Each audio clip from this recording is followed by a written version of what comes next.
Bien.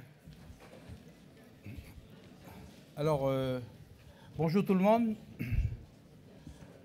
Alors, il y a une tradition dans les colloques calédoniens, c'est que les invités chantent une chanson avant le colloque. Non? C'est pas bon? Bon. Juste avant qu'on démarre le colloque, pardon, je voulais juste donner la parole à un invité qui vient de nous arriver de Wallis et Futuna, donc Michael Koulimboé Toké, président de la commission des finances de l'Assemblée territoriale, et qui voulait juste venir apporter un message de Wallis et Futuna. Puis après, on démarre le colloque. Vas-y. Merci beaucoup, M. Vallès-Contra. Tout d'abord, avant de commencer, je tiens à présenter mes salutations chaleureuses à toute l'assistance et les remerciements de Wallis et Futuna également pour le gouvernement de Nouvelle-Calédonie, pour l'organisation de ce précieux colloque qui a certainement appris beaucoup de choses à tout un chacun d'entre nous, ici présents, depuis hier matin jusqu'à maintenant. Et maintenant, on procède bien sûr à la conclusion de ces 2 jours de colloque. Je voulais en tout cas profiter de l'occasion pour présenter le respect à toutes les personnalités éminemment représentées ici et présentes devant nous, ainsi qu'à toute l'assistance d'aujourd'hui et d'hier, bien sûr. Et également profiter de l'occasion, parce que je ne pense pas quitter ce colloque, avoir assisté et le quitter comme un muet, sans avoir donné un petit signe de respect et de politesse par rapport à l'organisation et à cette occasion d'échanger pour tout le monde, pour toute la complexité ethnique de la Nouvelle-Calédonie, dont les îles Wallis et Futuna, bien sûr, que j'ai l'honneur humblement de représenter aujourd'hui en tant qu'élu de Wallis et Futuna. Voilà. En tout cas, il n'est pas... je pense qu'il est quand même utile que je rappelle un petit historique de l'arrivée des Wallisiens et Futuniens en Nouvelle-Calédonie, dans le nickel, bien sûr, l'exploitation des mines de nickel. Et comme vous le savez tous, la communauté de Wallis et Futuna en Nouvelle-Calédonie n'est plus négligeable, à mon sens. Et c'est à ce titre-là que j'interviens cet après-midi pour un peu, suite aux différentes interventions, depuis hier matin jusqu'à maintenant, et vous dire combien j'ai été heureux d'entendre toutes les interventions qui ont pu être faites depuis hier jusqu'à tout à l'heure, même ce matin, une intervention particulièrement émouvante pour moi de Eli Poigoun. Et je sais que le gouvernement de la Nouvelle-Calédonie a, comme l'a précisé le président du gouvernement ce matin, même hier, il y a une fraternité, une proximité naturelle entre les îles Wallis et Futuna et la Nouvelle-Calédonie. On en sait quelque chose de par les accords particuliers qui nous lient. La preuve en est récemment les mini-jeux de Wallis et Futuna, pour lesquels je ne remercierai jamais assez la Nouvelle-Calédonie et l'État, bien sûr, pour les aides, pour les soutiens.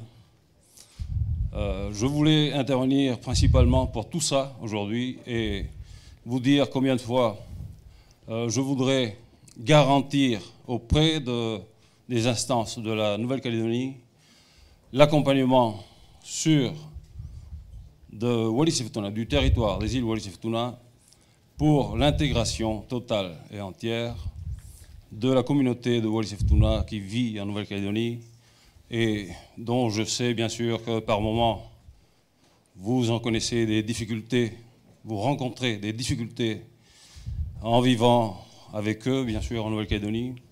Mais je suis là aujourd'hui pour, en tant qu'élu et en tant que responsable en la matière, pour vous garantir l'accompagnement, ne serait-ce qu'en conseil, ne serait-ce qu'en, je dirais, apporter la preuve de notre soutien, de notre solidarité pour l'organisation, bien sûr, ô combien difficile de la Nouvelle-Calédonie, dont nous en avons la preuve depuis hier, hein, de tout ce qui a été évoqué.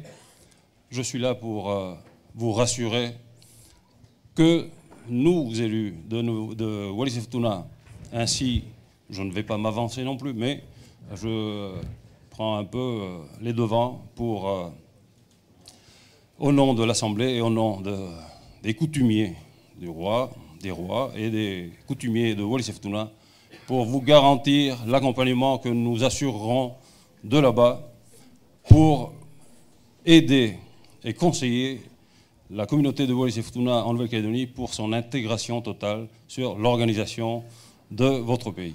Merci. Merci.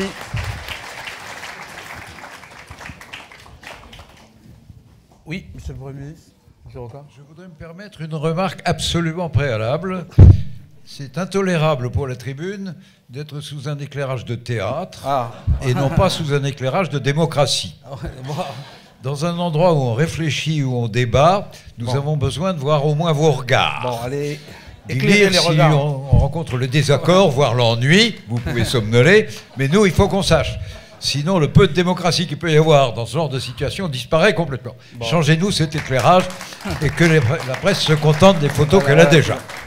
Et par contre, si on peut baisser un peu, là, c'est... Bon. Bien. Eh bien, bonjour à tous. Donc, on arrive donc à la conclusion de ce colloque. Mais est-ce qu'on peut faire une conclusion d'un colloque de ce type? C'est difficile, c'est même très difficile. Je dirais plutôt que c'est une sorte de coutume, un peu comme chez nous. Hein. C'est-à-dire que c'est le moment où on ramasse un peu les paroles importantes, où on attache les choses, où on dit, mais finalement, qu'est-ce qui est essentiel, qu'est-ce qui n'est pas essentiel.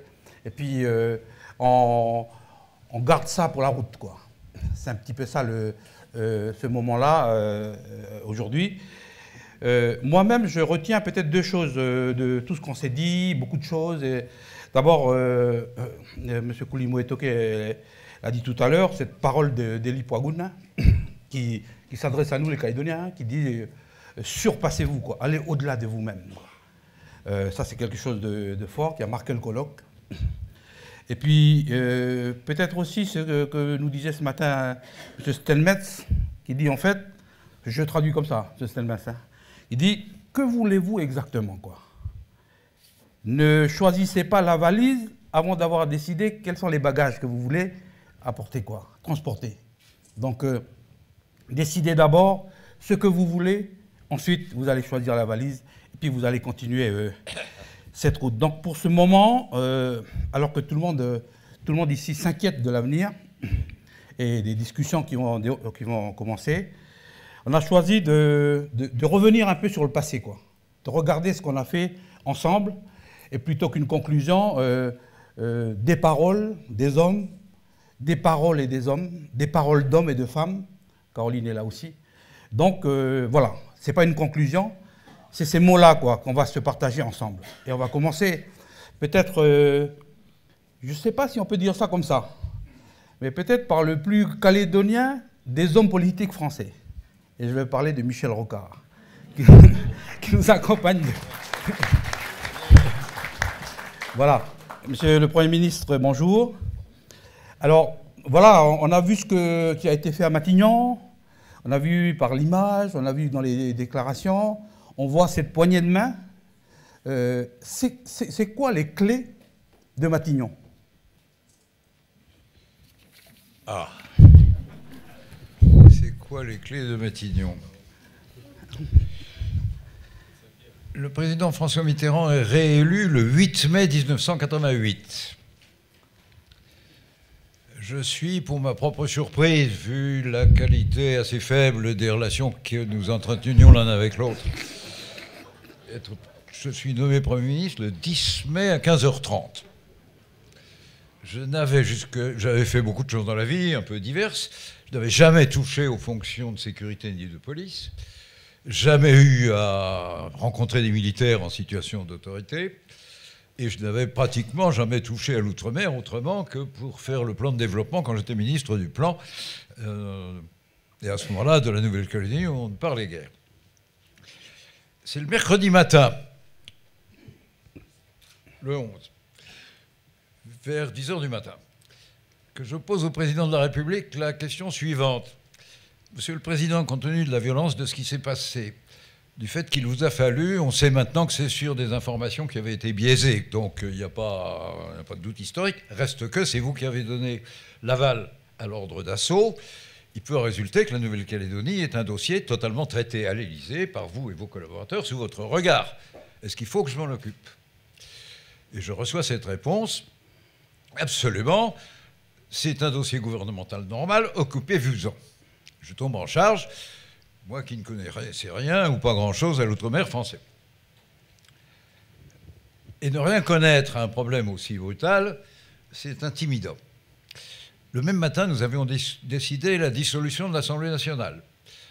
C'est-à-dire qu'il fallait à la fois faire un premier gouvernement qu'on savait temporaire et commencer une campagne électorale, tout ça à la fois. Et puis finir le budget pour l'année suivante, puisqu'il était à mi-parcours de son évolution. J'ai pourtant passé mes 4 premiers jours, 3 jours et demi en tout cas, à lire tout ce que j'ai pu trouver sur la Nouvelle-Calédonie, son histoire. Bon, 3 jours de lecture, je n'y connaissais rien. Et je pense que toujours et partout, l'histoire éclaire beaucoup. Et j'ai appris qu'en un siècle et demi, il y avait eu 4 ou 5 phases d'incidents violents sur le territoire. Et à chacune, la France répondait d'abord par la répression, et ensuite par l'invention à Paris, l'écriture à Paris d'un projet de nouveau statut, réorganisant marginalement les choses ici ou là, statut appliqué par volonté nationale à une Calédonie qui n'en avait pas entendu parler et qu'elle recevait comme ça. D'une certaine façon, la tentative d'Edgar Pisani, celle de l'indépendance association, idée formulée trop tôt. Il n'y avait pas encore de maturité politique autour de cela pour que ça passe. Et si bien que le refus majeur de la communauté caldoche, on peut l'appeler comme ça, c'est pas une insulte. Ce refus, très agressivement exprimé d'ailleurs jusque dans l'assaut du Haut-Commissariat, a rendu impossible l'application consensuelle sur place. Donc c'était une fois de plus, même pour ça, une décision parisienne, avec une écriture parisienne, même si mieux intentionnée que les autres, et avec un changement de partenaire dans l'opposition, mais toujours la même thématique.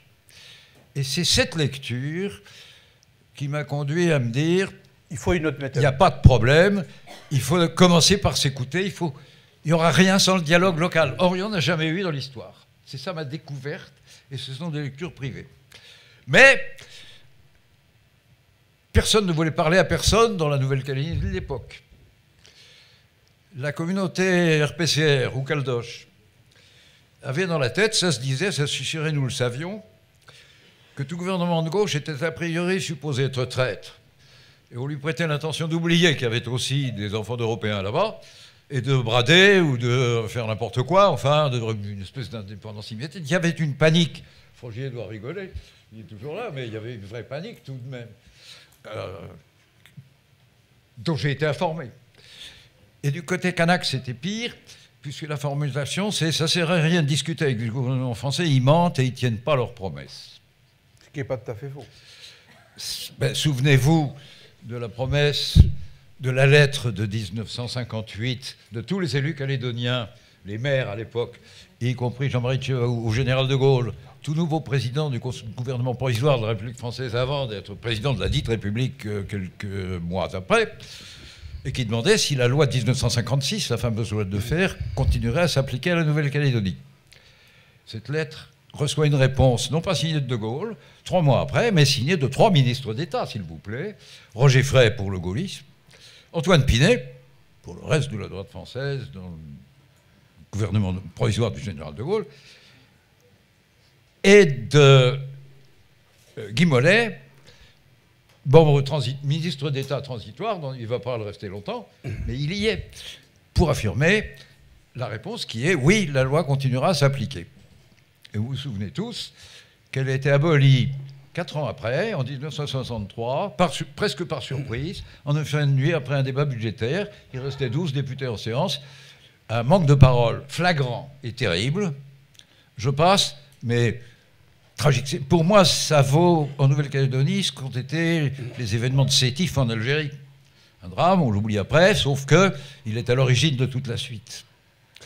Et la deuxième parole non tenue donnée par l'État français, c'est celle du ministre Pons, proposant un nouveau statut. Nous sommes là en 1987. Et qui fait dire, tout le monde se connaît en Nouvelle-Calédonie, c'est pas à vous que je l'apprendrai, qu'il aimerait mieux, enfin, qu'il souhaiterait bien qu'il y ait quelques votants, y compris contre. Et il fait passer à la communauté kanak ce message. Après tout, on ne vous connaît pas, vous vous abstenez tout le temps, c'est pas vous mesurer, vous vous confondez avec les pêcheurs à la ligne ou avec les abstentionnistes purs. Vous mesurez, je le sais bien que vous voterez pour, vous voterez contre, mais il serait plus clair que vous vous définissiez, qu'on sache à qui on parle. Et réponse, en gros, de la communauté. Ça, c'est vrai, après tout, ça ne nous choque pas de voter contre, et on se sent assez fort pour faire masse. Mais attention, ne nous noyez pas ça avec d'autres événements qui feraient que la presse ne garderait pas son intérêt pour ce référendum. On est d'accord, on ira voter contre, à la condition que le jour du référendum local ne soit pas confondu avec une élection nationale.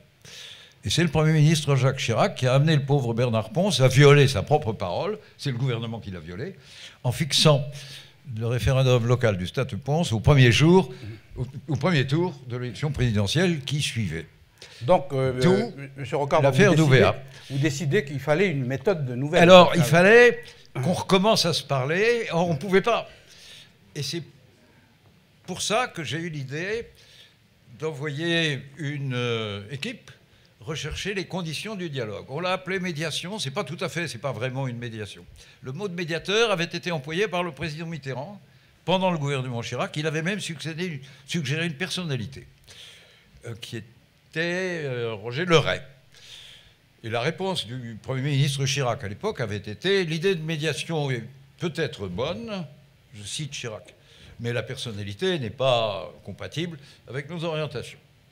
Enterrement de l'idée. Sauf que j'y notais, moi, que cette idée avait la faveur du président. Et que l'idée de Roger Leray était aussi une bonne idée, puisque les loges maçonniques restaient en Calédonie le seul endroit où les deux communautés ethniques, si j'ose dire, continuaient à se parler. Et c'est comme ça que me vient cette idée d'une représentation de personnes hors de l'État, n'engageant pas l'État, mais ayant une noblesse et une réputation suffisante pour être respectée par tout le monde et pour obtenir que tout le monde se confie à elle sur à quel prix et dans quelles conditions on pourrait recommencer à se parler. C'est ça la mission du dialogue. Elle est restée sur place 5 semaines. 5 semaines. Et dans ce travail, on lui avait adjoint un préfet et un sous-préfet. Un préfet parce qu'il fallait bien que les services de l'État ouvrent les portes, assurent la logistique, commandent les avions, trouvent de quoi loger, etc. Et puis nous avions le soupçon que le haut-commissaire malheureux, tellement bousculé, dépassé par les événements, n'était pas exactement ce qu'il nous fallait. Il était charmant, ce haut-commissaire, mais enfin, il était débordé par les événements. Donc le préfet Blanc a été, pour le compte du nouveau gouvernement que je représentais, chargé de cette mission. Et tout de suite, j'ai eu l'idée que ce n'était pas seulement un gouvernement de gauche ou des socialistes qui s'engageaient dans cette affaire, c'était bien la France. Et qu'il fallait qu'il soit visible que ce soit la France. Aussi bien, immédiatement, j'ai eu l'idée de faire accompagner ce préfet par un autre haut fonctionnaire venant d'un autre horizon politique pour assurer que l'autre moitié de la France électorale serait impliquée et représentée là-dedans. Et on savait qu'un ancien conseiller pour l'outre-mer de M. Raymond Barre avait servi en Nouvelle-Calédonie. Il aimait bien ce territoire. Il est là. Je l'ai vu, je l'ai salué à l'instant. J'ai immédiatement téléphoné à Raymond Barre, pour qui nous avions du respect mutuel. C'était même devenu une amitié longtemps après. Il est même venu un jour casser la croûte à la maison. C'est inhabituel dans les rapports entre dirigeants politiques de fractions opposées. Bon, enfin, ça s'est fait comme ça. Et c'est comme ça que, trou de mémoire d'un homme de 83 ans, j'oublie un instant votre nom. Monsieur Steinmetz. Ah oui, Pierre Steinmetz a été adjoint à Christian Blanc. Il était sous-préfet à l'époque. Je ne porte aucune atteinte à la dignité de votre carrière. Et qu'il a fait partie de l'ensemble de la mission, en y jouant d'ailleurs un rôle par la suite décisif. Et tout ça a produit, je renouvelle ici une vieille demande, un énorme rapport, car la mission a pratiqué 600 audiences, la somme de chacun dans son coin. Jamais les petites communautés, les Wallisiens, il y en a quelques-uns, des Philippins, il y en avait quelques-uns, des Vietnamiens, il y en avait plus, et puis surtout des Polynésiens, n'avaient été entendus en tant que tels. Et la base, et du RPCR et du Feldenkrais, conviait aussi à s'exprimer. Ce n'était pas toujours aussi rigide que le sommet. Et ce rapport est formidable. Il doit faire 400 ou 500 pages. Il n'a jamais été publié. Alors, je voudrais profiter de cette occasion pour redemander, il faut le demander à Victor Lurel, il doit être par là. Ou le gouvernement calédonien. Voilà. Voilà comment ça a commencé. Mais je dois donner une phrase de conclusion. J'ai vécu à la suite de ça 6 semaines, sans plus jamais entendre une fois parler de la Nouvelle-Calédonie, avec une peur au ventre. C'est qu'il y ait de nouveaux coups de feu sur le territoire. Tous les matins, je prenais la radio. Est-ce qu'on a tiré sur le territoire? Or, on n'avait pas tiré. Si on a tiré une fois, un militaire a tiré et a tué un jeune Kanak. Je voulais juste rappeler que juste avant la table ronde, il y a eu un film qui a raconté ce que vous venez de dire. Voilà. Et donc, alors, retenez simplement, voilà. Un jeune Kanak tué, déclaration de l'état-major, légitime défense des soldats, il était en train de les menacer, procès verbal médical 2 jours après, une balle dans le dos. Voilà. J'ai téléphoné à monsieur le ministre de la Défense, mon vieux copain Jean-Pierre Chevènement. Ce fut un des coups de téléphone les plus explosifs de ma carrière. Celui-là, je ne suis pas sûr de l'avoir rendu public. Je lui ai par téléphone et contre son gré interdit totalement de laisser les soldats sortir des casernes. J'ai exigé qu'il n'y ait plus de patrouille. Et voilà comment ça s'est fini. Alors, le sens de la question tout à l'heure, c'est quelles sont les clés de la réussite de la clé, c'est d'écouter l'autre. Voilà, la négociation. Très bien. On peut avoir un mot plus net. La vraie clé n'est pas seulement d'écouter l'autre. Écouter, c'est une condition. C'est de comprendre l'autre. De le respecter assez et de le connaître pour le comprendre. Alors ça, maintenant, ça vaut entre vous pour la suite. Puisque la logique du processus, c'est de vous avoir envoyé le bébé. Les responsabilités de la suite, elles sont vôtres, à vous, les Calédoniens. De toutes couleurs, de toutes ethnies et de toutes convictions. Bonne chance. Merci.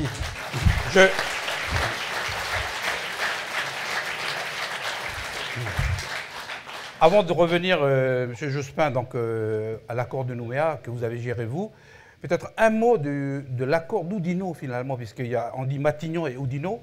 Monsieur Le Pinsec, et vous êtes aussi quelqu'un que connaît bien en Nouvelle-Calédonie, puisque vous êtes resté longtemps au ministère de l'Outre-mer, 5 ans, 3 premiers ministres, je crois. Mais pour être comme ça en poste Outre-mer, vous devez être un spécialiste de l'Outre-mer avant d'arriver là. Je voudrais mettre en garde l'assistance qui pourrait être conduite à penser que pour réussir une mission, il faut ne rien connaître du sujet.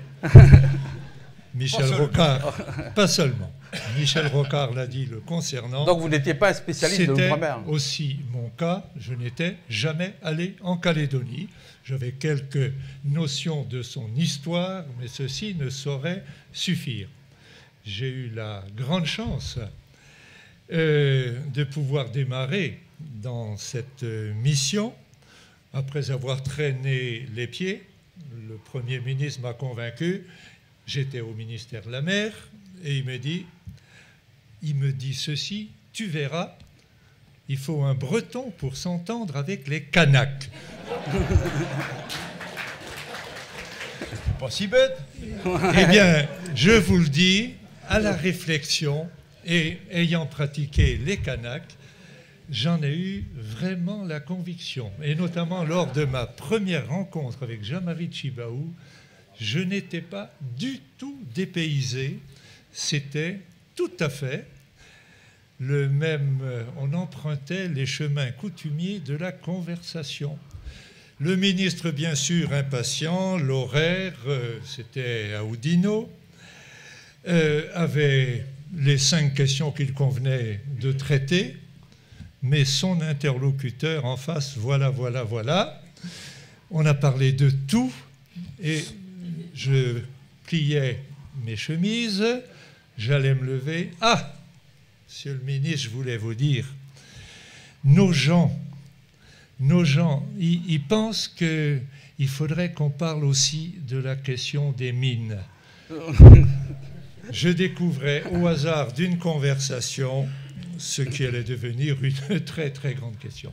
J'avais la grande chance d'avoir bénéficié, et puisque vous évoquiez les clés, appelons ça du succès, j'avais une feuille de route très très claire, puisque non seulement il m'était apporté sur un plateau les accords Matignon, qu'il y avait quelques impératifs, la recherche d'un compromis, c'était très clair, mais aussi la conduite neutre attendue d'un représentant de l'État. C'était l'une des premières clés du succès. Mais M. Le Passec, avec le recul, finalement,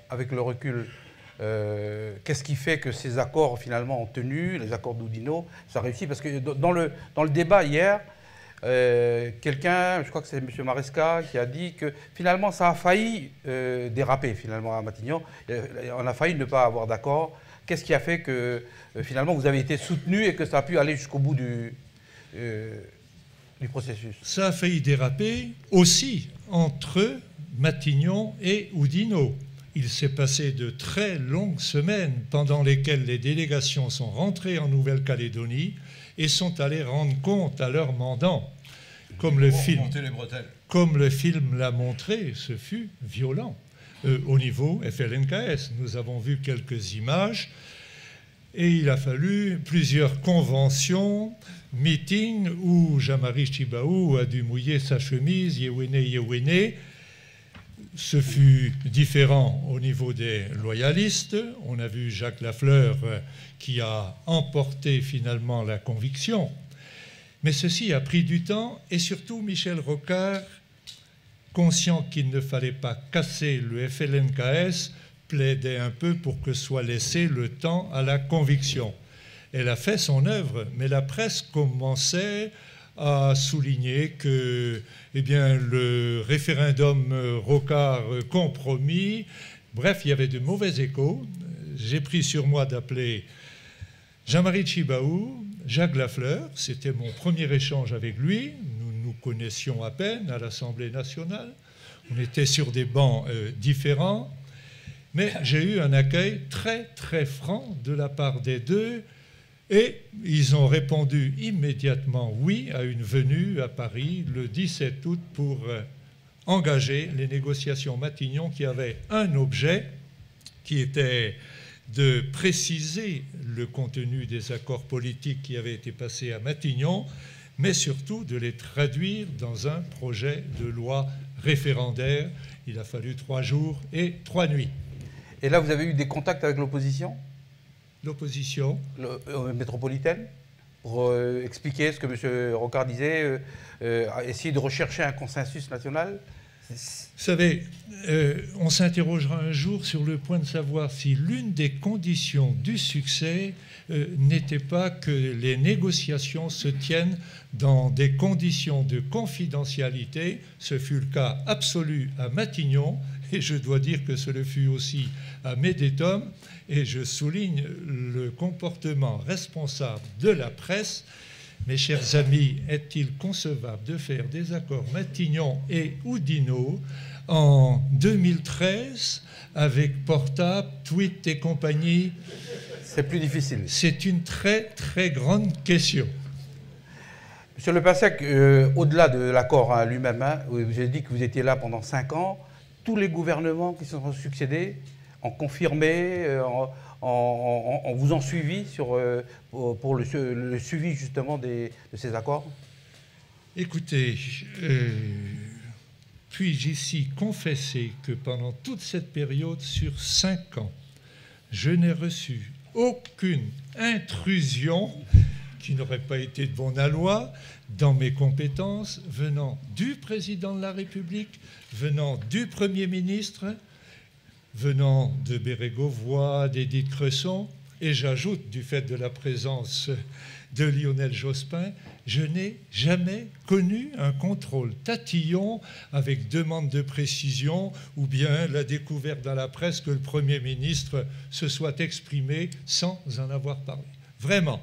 Alors, il est permis de dire que je fus un ministre très heureux, je le dois à ceux qui exerçaient une tutelle bienveillante, mais quand la feuille de route est claire, eh bien, les choses se passent ainsi. Je vais donc passer la parole à Lionel Jospin. Donc, l'accord de Matignon, ça a été un accord de paix, en fait, qui a arrêté la guerre civile sur place, puis essayer de mettre les choses en mouvement. Vous arrivez 10 ans après. Quelle est la différence de nature entre les deux accords? Oui, quand je suis nommé Premier ministre le 2 juin 1997, je suis dans une situation un peu différente de celle de Michel Rocard pour plusieurs raisons. La première, c'est que je n'ai pas été surpris d'être nommé Premier ministre, dans la mesure où Jacques Chirac n'avait pas d'autre solution puisque une majorité venait de gagner les élections législatives. Il n'avait donc pas le choix, alors que François Mitterrand, lui, avait un choix. Je précise d'ailleurs, puisqu'on en est aux révélations historiques, que contrairement à Michel Rocard, je n'ai pas du tout été surpris en 1988 quand il a été nommé Premier ministre. Parce que comme j'étais le premier secrétaire de l'époque du parti majoritaire, François Mitterrand, la veille même, le jour de sa nomination à l'Élysée, m'en avait fait confidence. Il hésitait entre deux hommes, il m'avait demandé mon avis. J'avais suggéré Michel Rocard, j'ai eu de la veine, c'est lui qui a été nommé, mais visiblement sa décision était prise et il s'agissait bien de nommer Michel Rocard. La deuxième raison, la deuxième différence, et je dois en remercier Michel Rocard, c'est que, en partie Michel Rocard, c'est que je ne découvrais pas totalement la réalité calédonienne ou la problématique calédonienne. D'abord, j'avais été premier secrétaire du Parti socialiste, et en tant que premier secrétaire socialiste, notamment dans les moments dramatiques, j'avais été amené à m'intéresser à ce problème. J'avais reçu aussi au siège du parti, rue de Solferino, des responsables des deux mouvements, si l'on peut dire, et notamment Jean-Marie Djibaou, rue de Solferino. Et puis, plus précisément encore, étant numéro 2 dans le gouvernement de Michel Rocard, chargé de l'éducation nationale, j'ai été un de ceux qui a dû immédiatement jouer un rôle dans ce qu'on a appelé le suivi des accords de Matignon. C'est-à-dire la mise en œuvre d'un certain nombre de décisions visant notamment à ce qu'on appelait le rééquilibrage, en quelque sorte, à la fois culturel et géographique. Et j'ai été, je crois, après le Premier ministre, et bien sûr le ministre de l'Outre-mer, le Premier ministre du gouvernement à aller en Nouvelle-Calédonie. Et alors là, j'ai découvert la Nouvelle-Calédonie, ce territoire absolument magnifique et cette diversité de ses peuples ou de son peuple. Cette complexité aussi. Cette complexité, bien sûr. Et donc j'ai travaillé comme ministre de l'Éducation, notamment dans un voyage de 5 jours, mais aussi bien sûr à Paris, à mettre en œuvre le suivi des accords de Matignon en Nouvelle-Calédonie. Et donc, d'une certaine façon, Michel Rocard, en quelque sorte, m'avait préparé à ce que j'allais découvrir quand je suis devenu Premier ministre. Quand je suis devenu Premier ministre, Alain Juppé, mon prédécesseur, avait vraiment essayé de travailler honnêtement, honorablement pour la mise en œuvre des accords de Matignon, mais je découvrais que les discussions avaient achoppé sur 2 points. D'une part, ce qu'on appelait le préalable minier, et d'autre part aussi achoppé sur un processus de discussion politique.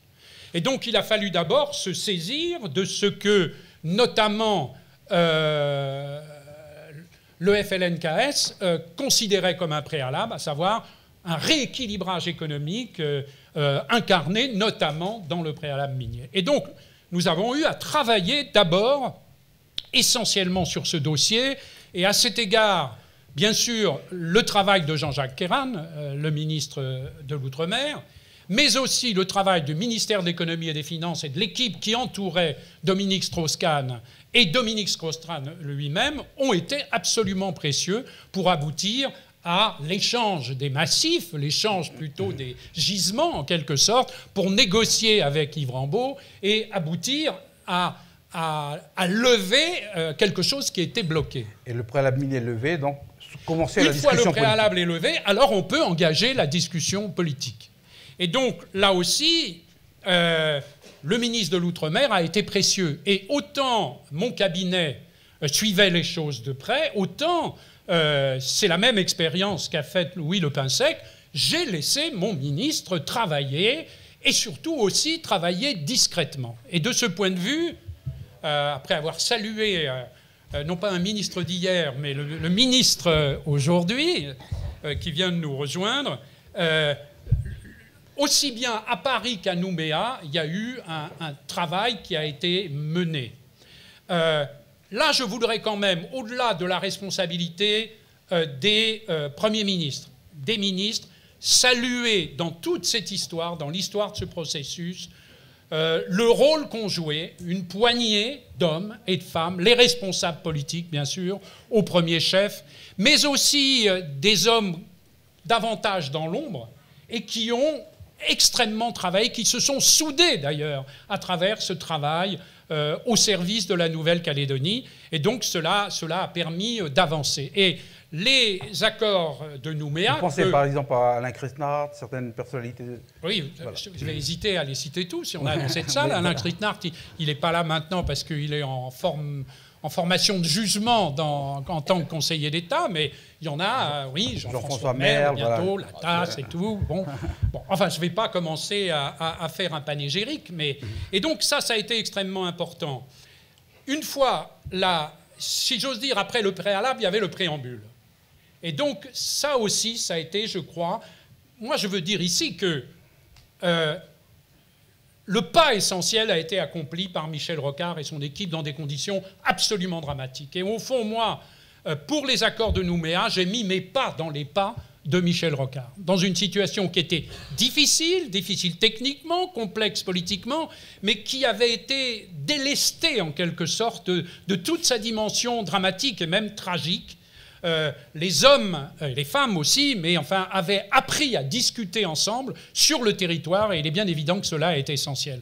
Et ce préambule, c'est-à-dire la tentative de rédaction d'une histoire commune de la Nouvelle-Calédonie, respectant la sensibilité de chacun, où chacun pouvait se retrouver, a été un exercice, je crois, assez rare, d'une part, dans l'histoire des décolonisations, et d'autre part, peut-être unique, je ne sais pas, je n'ai peut-être pas fait assez le tour de ces tentatives historiques. Et puis ensuite, bien sûr, les accords de Nouméa ont essayé d'apporter un certain nombre de novations, dont les lois de pays, par exemple, et un certain nombre d'autres éléments sont la traduction. Donc, et il a fallu parfois adapter finalement les règles métropolitaines à la situation particulière que vous avez. Naturellement, c'est l'histoire de ce concept nouveau, de cette invention, surtout dans un pays aussi unitaire que l'est la France, avec aussi, c'est un pays de tradition de règles écrites en quelque sorte, d'introduire sous le contrôle vigilant du Conseil constitutionnel, lequel nous a obligés parfois à procéder à des révisions constitutionnelles de façon à ce que les actes juridiques pris soit par nous, soit par l'Assemblée du territoire ne soient pas jugés inconstitutionnels. Nous avons été obligés de faire des changements de la Constitution. Et nous avons, je crois, ces lois de pays qui permettaient aux acteurs calédoniens eux-mêmes de légiférer dans des domaines qui étaient pour eux essentiels. Et puis cette idée d'une sorte de programmation des transferts de compétences de l'État national vers la Nouvelle-Calédonie, je crois que ce sont des aspects précieux et peut-être originaux dans une certaine mesure des accords de Nouméa. Monsieur Jospin, le traitement de ce dossier, et on reviendra tout à l'heure là-dessus, hein, le traitement de ce dossier, qu'est-ce que ça représente dans vos expériences politiques? Parce que vous avez été Premier ministre, vous avez géré beaucoup de dossiers, etc. Que ça représente ce dossier calédonien? Je pense que Michel Rocard et moi, dans l'ordre chronologique, parce qu'il a été mon ancien, nous sommes des hommes qui, jeunes hommes, étudiants, avons été marqués par une expérience cruciale qui était la décolonisation. Avec ses succès, quand on choisissait l'évolution, avec sa tragédie, lorsqu'on se bloquait, qu'on n'était pas capable de reconnaître l'autre, de discuter, de négocier, de trouver des compromis, l'expérience de la tragédie algérienne. Et donc, je pense que plus que d'autres, peut-être, nous étions, par notre sensibilité historique, par nos convictions, par la fidélité que nous avions à notre propre histoire, par, j'espère, une certaine intelligence aussi des processus historiques, nous avions la conscience que nous devions réussir cette forme de décolonisation interne à la République, quelle que soit l'évolution ultérieure. Et c'est pourquoi nous avons toujours été extrêmement attentifs. Mais je vous dis, ça a été moins difficile pour moi, ça a été complexe, techniquement complexe, mais ça a été moins difficile pour moi que ça ne l'a été pour Michel Rocard et son gouvernement. Et donc cette équipe a vraiment joué un rôle historique majeur et je veux rendre cet hommage à mon ancien, pas seulement parce qu'il a été mon chef scout. Voilà. On reviendra tout à l'heure sur ce que vous allez peut-être nous laisser finalement. Mais Harold Martin, donc vous êtes le président du gouvernement calédonien. Je disais tout à l'heure en introduction qu'on a beaucoup parlé pendant ces... Il y a des choses qui sont remontées, des inquiétudes, des choses que vous avez partagées aussi les uns et les autres. Finalement, d'abord sur ce colloque lui-même, qu'est-ce que vous retenez du colloque qui voulait faire une sorte de bilan un peu de ces 25 ans? Alors, d'abord, après avoir entendu Michel Rocard, Louis Lepinsec et puis Lionel Jospin, j'aurais mille choses à dire. Mais je voudrais vraiment les remercier de ce cadeau extraordinaire qu'ils nous donnent, en témoigner aujourd'hui. Pour nous, les vieux, là, qui sommes notamment autour de la table, Paul, Pierre, Caroline, je ne sais pas si on dit vieux pour les femmes, et quelques autres, c'est des moments qu'on a tous vécus. Et d'entendre ça aujourd'hui, ça met vraiment du baume au cœur. Alors ce colloque, c'est la première fois qu'on le fait. Il y a eu des colloques sur la Nouvelle-Calédonie à Paris. Ce n'était pas nous qui les organisions. Ça a été fait au Sénat, par exemple. C'est vrai que jusqu'à présent, on n'osait peut-être pas trop le faire. C'est vrai aussi qu'on a aujourd'hui un formidable outil qui s'appelle la Maison de la Calédonie, qui est un outil consensuel qu'on a tous voulu, qui est soutenu à l'unanimité par l'ensemble des membres du Congrès. Et qu'avec cet outil, on peut faire des choses. Et je crois que c'est intéressant de le dire parce que ça montre aussi notre évolution. Parce que nous tous, là, les élus locaux de cette époque, de 88, de 98, on parle beaucoup entre nous. Mais on est toujours en petit comité, dans des circonstances particulières, pour des questions d'actualité, pour des dossiers à régler, etc. On n'a pas l'habitude de le faire comme ça en public. Et moi, je suis très satisfait de l'Assemblée ici, parce qu'il y a beaucoup de monde, la salle est pleine. Il y a des Calédoniens anonymes, j'ai vu des jeunes Kanaks, des Calédoniens de passage. Puis il y a aussi beaucoup de responsables, et notamment beaucoup de hauts fonctionnaires qui nous accompagnent aussi de cette époque de 88, de 98. Et je trouve que c'est très fort. Mais je voudrais juste faire un témoignage après avoir entendu nos ministres ici. C'est que ici, on est quelques-uns, les vieux, là, comme je le disais, avoir tous à peu près le même âge. Et on a vécu la période des événements où on s'est affrontés les uns les autres, la vérité est celle-là.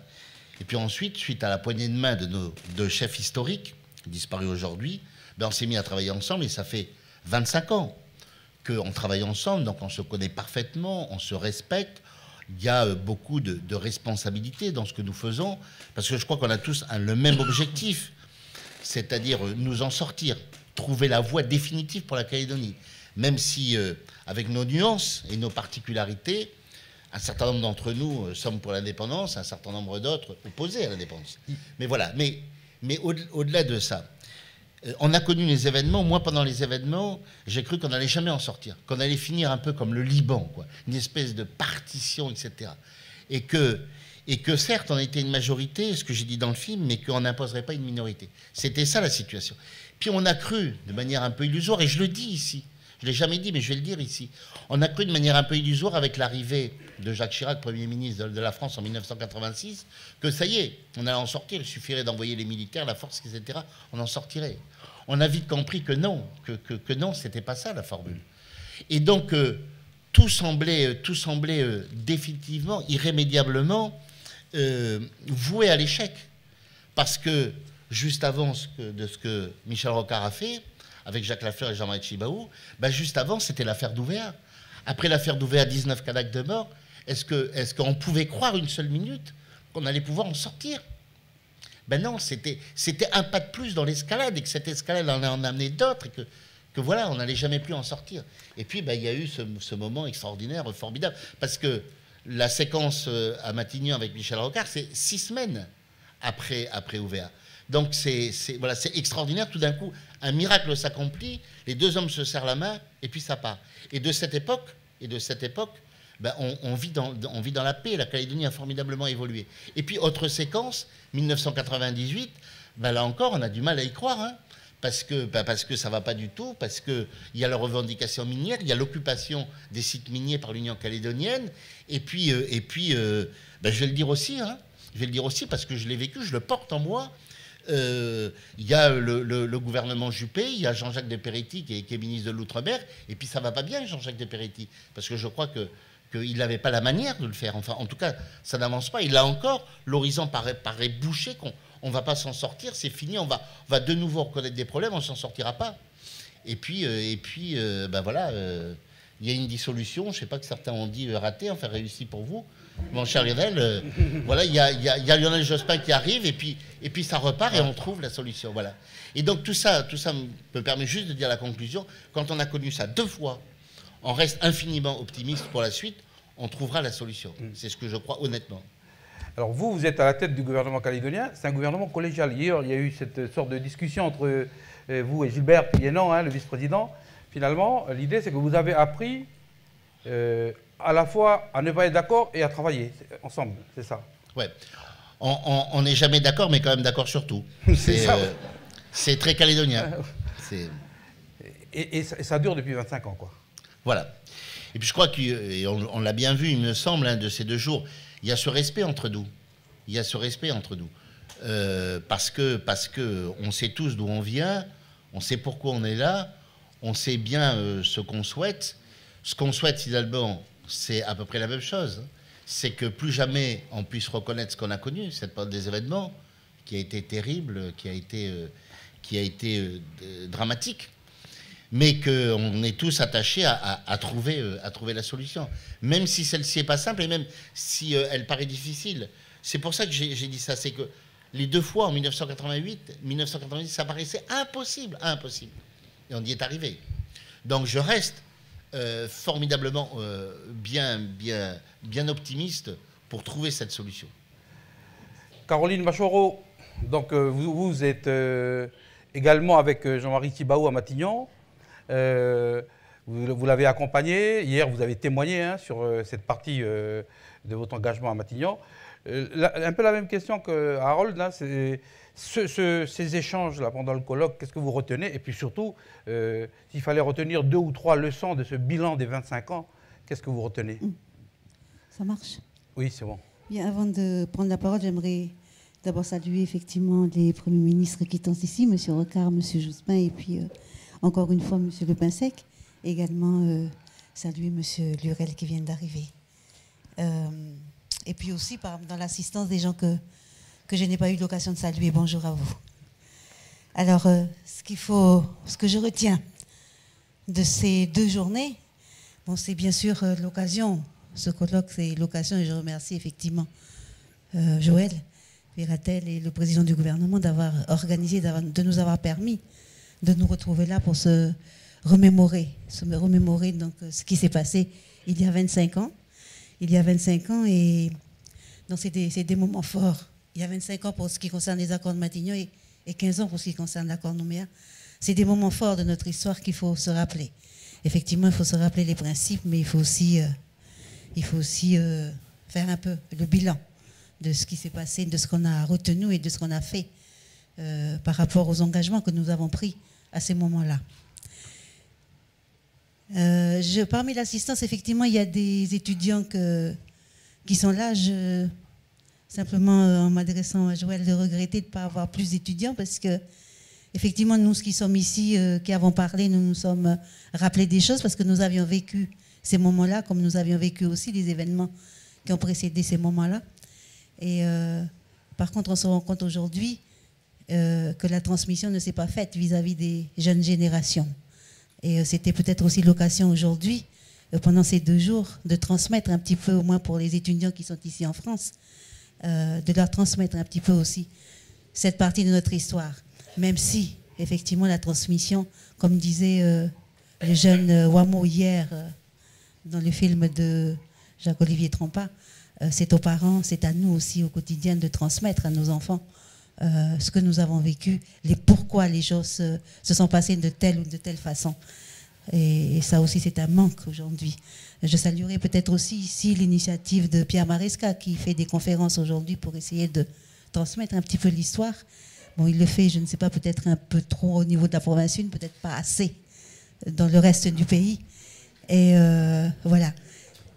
En plus, puis je pense aussi qu'il le fait d'une manière très... je veux dire, apolitique, de manière très objective. En tout cas, je le souhaite. Sinon, je ne serais pas d'accord avec vos conférences. Voilà. Et puis, pourquoi ne pas aussi, au niveau de... Je veux dire, le temps a passé. Nous sommes aujourd'hui, nous avons assimilé les choses. Même si nous ressentons toujours autant d'émotions quand nous nous remémorons ces moments-là, il n'y a plus de ressentiment. Et nous pouvons effectivement nous parler, nous regarder sans haine, comme moi je l'ai éprouvé à ces moments-là. Et donc, peut-être, pourquoi ne pas aussi, dans l'histoire, au niveau de l'enseignement, au niveau de nos écoles, de nos lycées, de nos collèges, transmettre les choses de manière beaucoup plus formelle à nos enfants. L'histoire de la Nouvelle-Calédonie, c'est cette histoire-là. Et on a l'avantage aujourd'hui encore de vivre et de continuer à écrire cette page de l'histoire qui a été ouverte par rapport à cette partie-là. Donc voilà la chose que je voulais aussi dire. Et puis de ce colloque-ci, le bilan, globalement, même si des choses importantes ont été faites par le comité qui a été chargé de faire un bilan, nous avons également parlé au niveau de ce colloque des transferts de compétences, du rééquilibrage où nous en étions de la part des gens qui aujourd'hui sont complètement impliqués dans ces opérations de rééquilibrage, dans cette partie des accords que nous devons mettre en œuvre aujourd'hui. Donc des choses ont été dites. Simplement, ce que je voulais dire, c'est qu'un petit peu reprendre à ce niveau-là ce que Marie-Claude a dit au début de ce colloque, dans son discours. Aujourd'hui, nous parlons effectivement, les accords de Matignon, c'était le dialogue. Monsieur le Premier ministre, vous l'avez rappelé tout à l'heure, il y a eu la mission du dialogue. Et puis, il y a eu ce dialogue entre les deux camps. Un dialogue qui s'est ouvert à ce moment-là par rapport aux situations qui s'étaient passées auparavant. Ce dialogue-là existe toujours. Maintenant, ce que je souhaiterais, et donc je regarde monsieur le président du gouvernement, son vice-président qui est là, le président du Congrès n'est pas là, mais monsieur Bretigny est là aussi. Donc ce sont des gens avec qui nous parlons tous les jours. Est-ce que c'est un vrai dialogue ou est-ce que c'est un dialogue de sourds? Parce que quand on voit comment les choses se passent au Congrès, quelquefois, souvent, les choses ne sont pas aussi simples. Donc, il faut effectivement, on a dit tout à l'heure, M. Rocard l'a dit, les clés des accords de Matignon, c'est l'écoute de l'autre, le comprendre l'autre. Et peut-être aujourd'hui, on a encore beaucoup à faire à ce niveau-là. Il faut qu'on continue à s'écouter, à se comprendre et à accepter ce que disent les autres. Bon, ça fait partie de notre débat au quotidien, mais bon, on avance. Ce que je souhaite, c'est que ce ne soit pas un dialogue de sourds. Après le dialogue des accords de Matignon, il ne faudrait pas que l'on poursuive dans un dialogue de sourds. L'autre chose que je voulais dire aussi par rapport à ça, et c'est ressorti de nos débats aussi, et pour en revenir à ce que disait Marie-Claude, c'est que le principe des accords, c'est que nous avons signé ces accords pour construire un pays. Pour nous, les indépendantistes, construire ce pays, c'est construire un pays qui doit inévitablement être un pays souverain. Pour d'autres, c'est un pays qui reste dans la France. Pour Pierre Frogier, par exemple, c'est celui-là. C'est cette optique-là. Effectivement, ce sont les grands principes et c'est ceux sur lesquels, effectivement, nous travaillons aujourd'hui. Mais ce que je voulais dire, c'est qu'il ne faut pas que ces grands principes, ces grands projets, cette grande stratégie, ces grands objectifs occultent le quotidien que nous avons à gérer, éviter, trouver des solutions pour qu'aujourd'hui, comme disait Marie-Claude, il n'y ait plus personne qui vive dans les palétuviers pendant que d'autres vivent dans des belles villas, enfin plus ou moins grandes, mais en tout cas vivent dans des villas, dans des maisons, un toit, il y en a qui ont pour toi les racines de palétuvier. On a beaucoup parlé aussi de destin commun. Le destin commun aujourd'hui, pour moi, c'est d'abord le destin commun des Calédoniens, de ceux qui sont dans ce pays, qui se sont inscrits et qui s'inscrivent de manière pérenne en Nouvelle-Calédonie. Or, aujourd'hui, effectivement, le destin commun est un petit peu contrecarré quelquefois par d'autres choses qui nous arrivent, par exemple, je dis ça parce qu'il ne faut pas que les erreurs du passé qui ont finalement abouti aux accords de Nouméa, qui ont provoqué ces événements de 84-88 et puis qui ont débouché sur des accords peut-être forcés mais nécessaires. Il ne faut pas oublier le passé. Aujourd'hui, il y a encore des injustices, beaucoup d'injustices qu'il faut combler. Chez nous, et c'est le rôle des élus politiques qui sont dans les institutions créées à la fois par les accords de Matignon et ensuite repris par l'accord de Nouméa. Il y a encore des choses injustes qui existent et les grands principes des accords ne doivent pas occulter la gestion du quotidien et notre responsabilité vis-à-vis de notre population, pour qui, de toute façon, quand nous pensons les grandes stratégies, quand on pense pays, on pense à ces gens-là, on pense à eux. Mais en attendant, eux, ils tirent le diable par la queue, ils ont du mal à avancer et quelquefois on oublie, disons qu'on n'oublie pas, mais on ne se met pas suffisamment d'accord, effectivement, on ne dialogue pas assez pour ensemble trouver des solutions pour ces personnes-là. Mais en même temps, il y a cette responsabilité qui est la nôtre au niveau de notre pays, mais il y a aussi la responsabilité de l'État qui continue à laisser la porte ouverte à l'immigration, à des gens, souvent je vais dire un terme que nous utilisons en Nouvelle-Calédonie, c'est des oiseaux de passage, qui arrivent faire des coûts financiers, qui arrivent faire un peu de tourisme, qui arrivent parce que le pays les intéresse pour un temps, et puis qui repartent. Et c'est bien pour ça aussi que quand on a parlé de citoyenneté, quand on a parlé de clés de corps électoraux spéciaux, c'était pour éviter que ces gens-là, ces gens qui ne font que passer, prennent des décisions importantes pour la gestion de notre pays. Eux, ils ne font que passer. Ils vont faire pencher la balance d'un côté ou d'un autre, mais ils partent. Et c'est nous qui restons, qui sommes ensuite obligés. Vous dites qu'il faut être vigilant, quoi. Qui assurons la gestion de notre pays. Et cette gestion-là appartient aux gens qui ont décidé de vivre en Nouvelle-Calédonie, qui ont fait de la Nouvelle-Calédonie leur pays et qu'ils n'ont pas l'intention parce qu'ils ne peuvent pas, ou qui ont fait le choix de la Nouvelle-Calédonie comme leur pays. La décision de la gestion de leur pays appartient à ces gens-là et non pas à des gens qui arrivent, qui passent et qui, au gré de leur migration, font pencher la politique d'un bord ou de l'autre. Et c'est bien pour ça aussi qu'en termes de citoyenneté, en termes de corps électoral spécial, les choses ont été décidées telles qu'elles ont été décidées. Alors, pour ce qui concerne maintenant le devenir de notre pays, ne va pas se faire sans d'abord régler tous ces problèmes au quotidien. Mais ça ne se limite pas à la construction, à la période de l'accord Nouméa ou à la période des accords de Matignon. C'est tout le temps qu'un pays se construit et c'est tout le temps que nous devons prendre des décisions pour le bien-être, pour faire évoluer la situation de nos populations, notre propre situation. Pour ce qui concerne le pays, je terminerai en disant que lorsqu'on a vu le film, le dernier film, là, cet après-midi, Jean-Marie dit l'avenir, pour lui, c'est l'indépendance pour tous. C'est un héritage. C'est l'héritage que moi, que nous, les indépendantistes, nous avons reçu de Jean-Marie. C'est l'héritage que moi, personnellement, que Jean-Marie m'a transmis. Et donc, c'est dans ce sens-là qu'aujourd'hui, nous continuons à œuvrer en disant qu'effectivement, nous travaillons, nous. La suite de l'accord de Nouméa, c'est une nation, l'émergence d'une nation pour tous. Merci. À côté de vous, il y a Pierre Frogier sur ce que vient de dire Caroline, donc l'émergence d'une nation, et puis aussi sur ce bilan finalement de cette vivre ensemble finalement, c'est la gestion d'un pays ensemble pendant 25 ans. Quels sont les 2 ou 3 points qui vous semblent importants? Je voudrais d'abord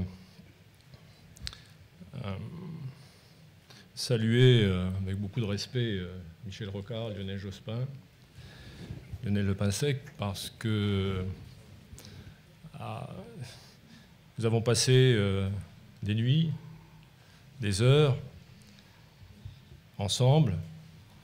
Vous aurez bien compris que à ce moment-là, j'avais 30 ans de moins et pas les responsabilités que j'ai eu la chance d'assumer après. Mais je crois pouvoir vous dire qu'autour de Jacques Lafleur, autour de lui, nous étions quelques-uns à être convaincus de la démarche et nous lui avons tout donné. Mais pendant toutes ces nuits, pendant toutes ces heures, on s'est beaucoup interrogé quand même.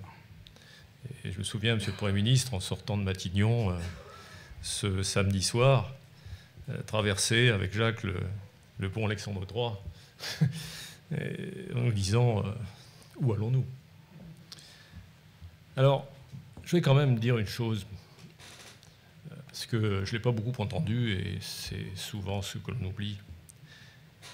C'est que la loi référendaire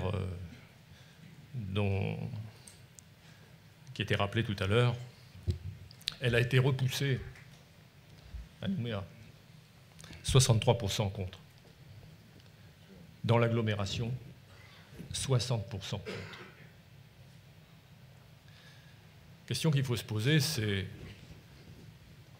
comprendre l'autre.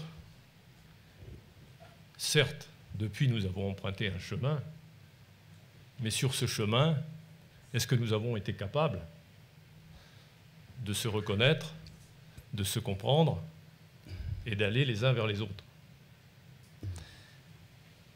30 ans, je n'avais pas de responsabilité, ou peu, autour de Jacques Lafleur. Il y a quelques années, j'ai été en charge. J'ai pris une initiative qui, selon moi, était le renouvellement de une nouvelle poignée de main. Et cette nouvelle poignée de main sont les 2 drapeaux que vous voyez derrière. Résultat des élections législatives, 25 ans après, je considère, en tout cas ça n'engage que moi, que cette initiative soit n'a pas été comprise, soit n'est pas souhaitée par la majorité de nos compatriotes. Alors, on dit beaucoup de choses, on se gargarise de mots, mais sommes-nous capables, en Calédonie, de nous reconnaître? J'ai bien retenu les aspirations de Madame Machoro. Mais sommes-nous capables aujourd'hui d'affirmer que ce destin commun, que cette destinée commune se fera au préjudice de personne? Monsieur le Premier ministre, je me souviens d'un soir, vous étiez en Calédonie, vous vous posez à Magenta. C'était en 1993. Et Jacques Lafleur me demande d'aller vous entretenir d'une avancée que nous proposions, c'était la solution consensuelle. Je vous rappelle quand même, en 88, le FLNKS exigeait le scrutin d'autodétermination en 98. Mais peu d'années après, voyant les choses prendre corps, nous étions capables de travailler ensemble, donc Jacques Lafleur se dit, nous propose à nous, et puis ensuite, est-ce que nous ne pouvons pas construire une solution ensemble plutôt que de s'affronter à nouveau? Mais si on se remet dans le contexte, c'était presque renier, vous parliez tout à l'heure de tous les engagements qui avaient été pris, et finalement, au bout de quelques années, les uns et les autres le renonçaient. Donc lorsque, en 1993, nous disons, nous, il faut une solution consensuelle, c'était presque revenir sur un engagement que nous avions souscrit auprès de vous en juin 88. C'était de dire finalement, mais à quoi ils jouent? À quoi jouent-ils? Est-ce qu'on peut avoir confiance en eux? Et je me souviens qu'il m'a fallu, j'ai eu la responsabilité d'aller vous expliquer ça après, mais il a fallu convaincre à ce moment-là, parce que ce n'était pas évident. Ce n'était pas évident dans le contexte de convaincre votre gouvernement et ensuite le gouvernement de Lionel Jospin qu'il n'y avait pas d'autre issue.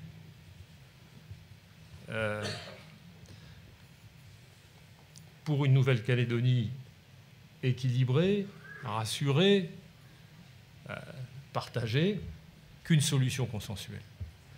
Eh bien, de ce que j'ai pu retenir des échanges de ces dernières heures, c'est qu'il me semble qu'aujourd'hui, même si nous ne sommes pas encore tous capables de dire les choses ou de mettre des mots sur des idées, sur des postures, sur des comportements, que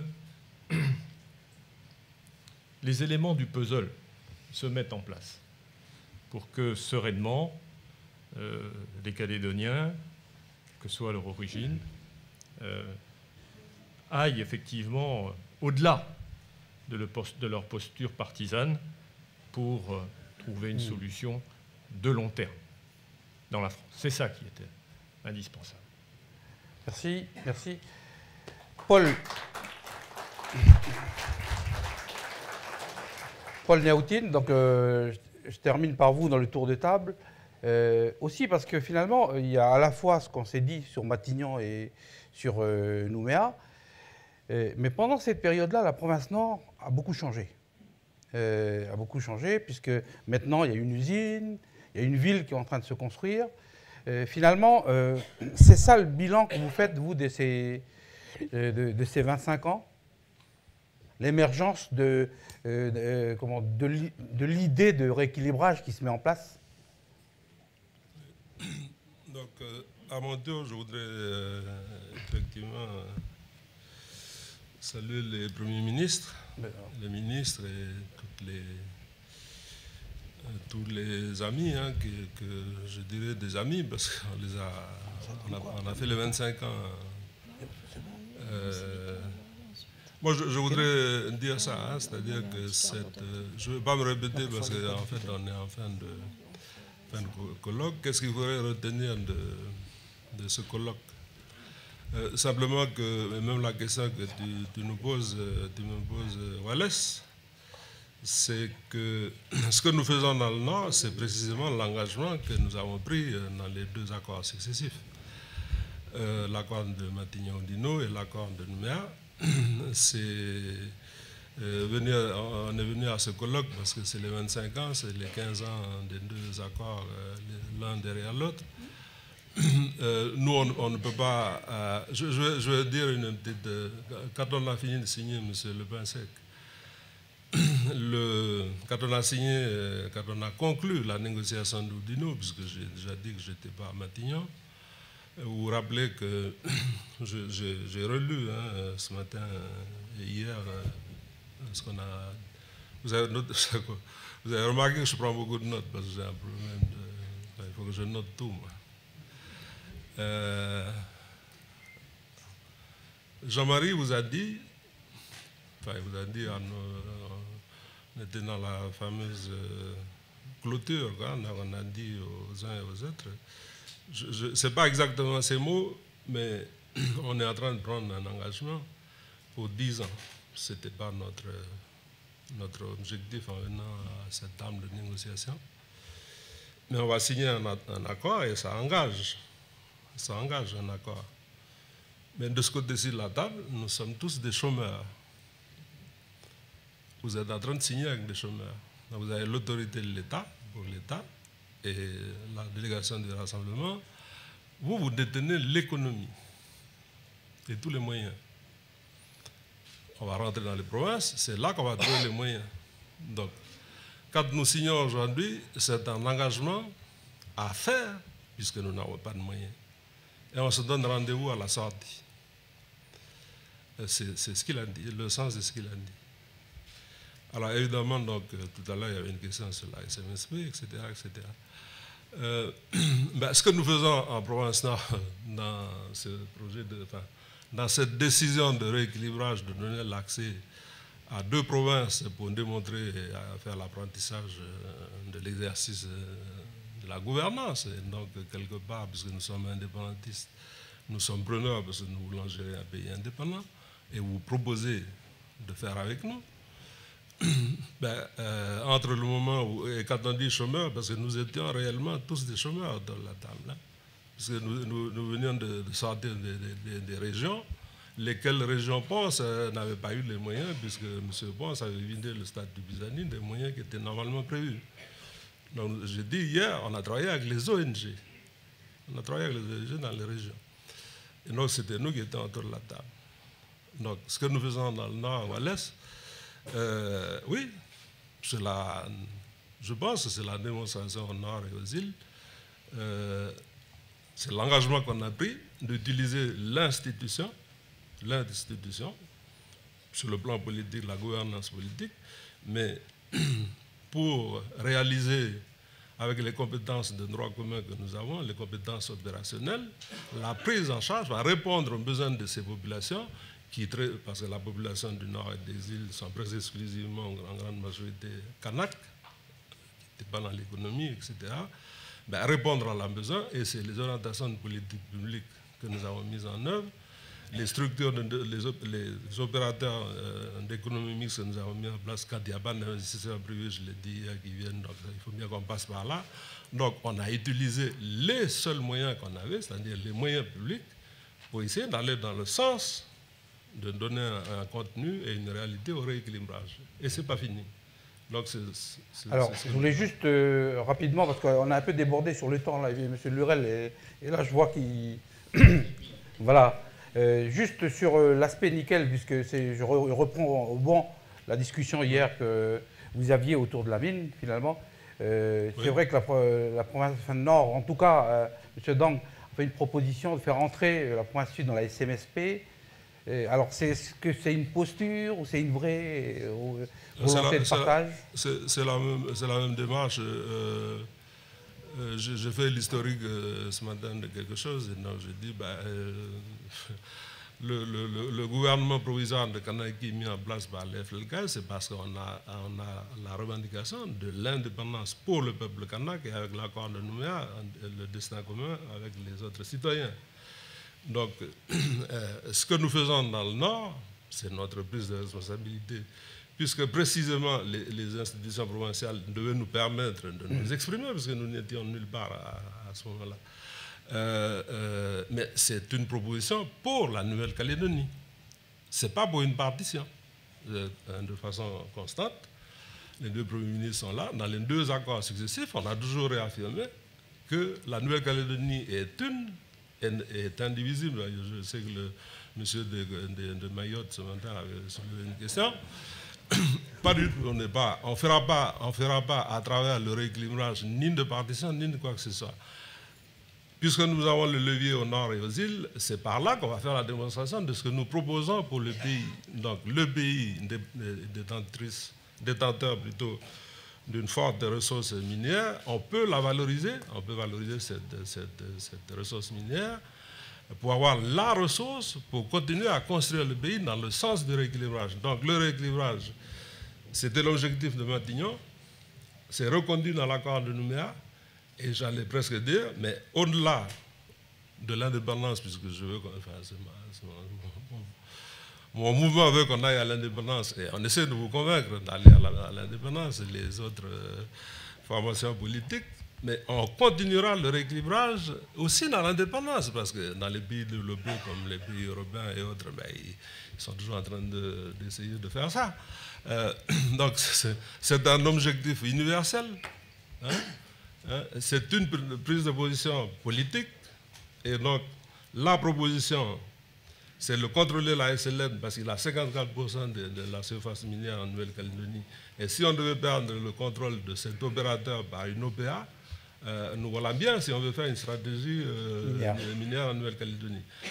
Et la SMSP, qui est déjà un outil orienté par la province Nord, je l'ai expliqué ce matin, dans le sens de certaines stratégies, c'est l'économie mixte quand il n'y a pas d'investisseurs privés.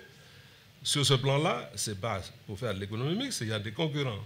Non, c'est pour avoir la main, pour avoir la main sur l'opérateur en étant à 51% et avoir la main sur la gouvernance. La gouvernance, on sait ce que c'est que les multinationales. Moi, j'ai fait un mémoire en tant de DEA en sciences économiques où je prenais position critique sur la monoproduction du nickel. Et justement, les stratégies des multinationales, c'était à Lyon 2, à l'époque, c'était un des sujets qu'on débattait. Je ne fais que dans l'opérationnel, puisque je suis un décideur politique, de dire que les multinationales, ça existe. C'était le capitalisme monopoliste d'État, parce que j'ai une obédience de gauche, moi. Et donc, j'utilise ces concepts. Ben, on peut occuper sa place dans la mondialisation, mais il faut prendre un parti pris.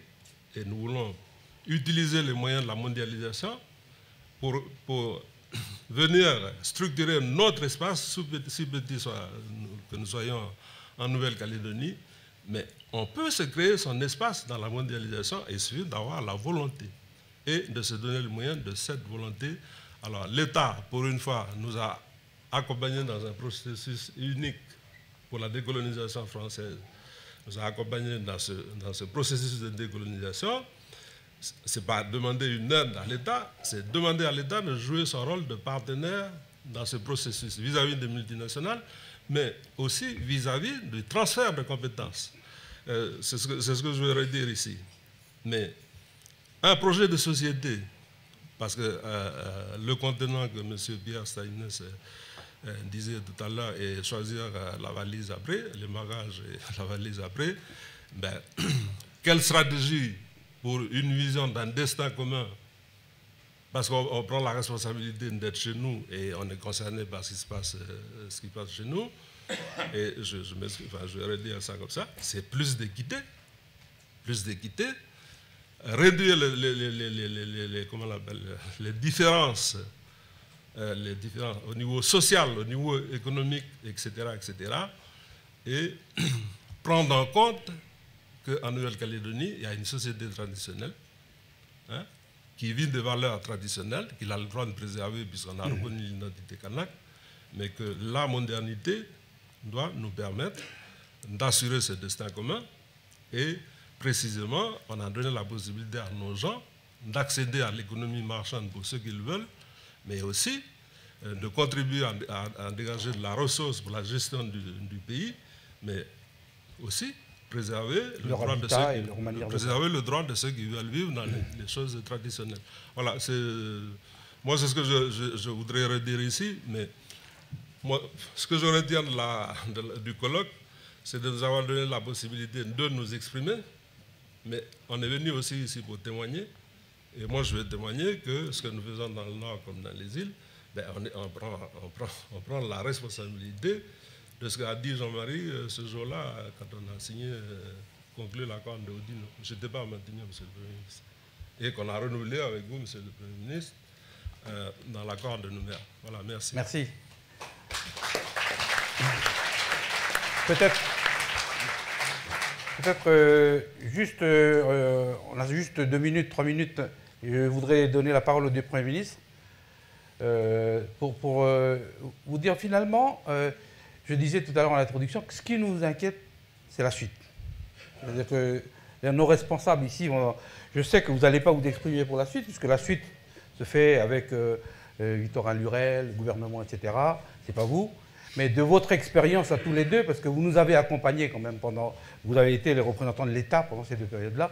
S'il fallait dire finalement 2 ou 3 choses qui nous accompagnent dans la suite, qu'est-ce qu'il faut... voilà, en 2 mots.